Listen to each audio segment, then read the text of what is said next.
Hello, thank you for joining me once again on Parenting in the 21st Century with Mary Giwa-Anthony. In this video, I'm going to be sharing with you more tips on how you can co-parent effectively in spite of your separation or divorce status.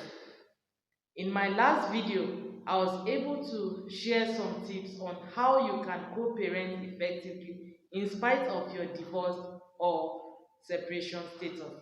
I mentioned that the co-parents should not deny each other access to these kids except where necessary.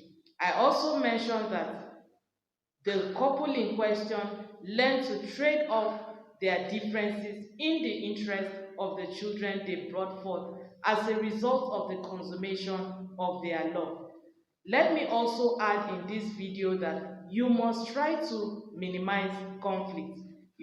Although there is no doubt and that conflict naturally occurs in marriages and even after they are terminated, it is important that both parents realize how parent conflict can negatively affect children's success in life generally, especially when such conflicts are being witnessed by their kids.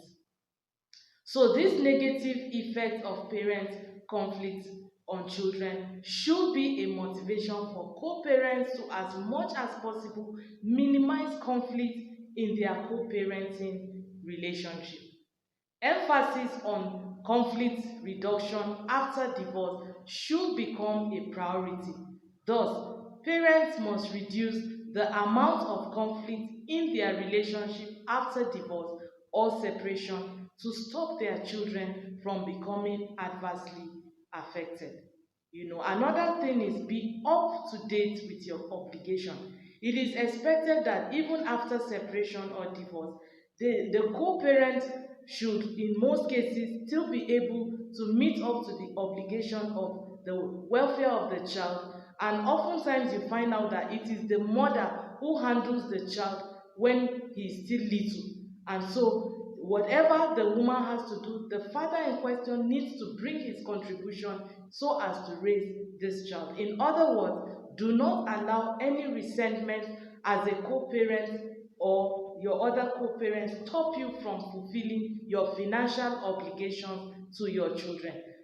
When you are in co-parenting relationship, you have to love your children more than you hate your spouse. So as co-parents, you have to leave your emotional baggage aside and move forward in a civil way to nurture your child's well-being, and this is exactly what co-parenting means.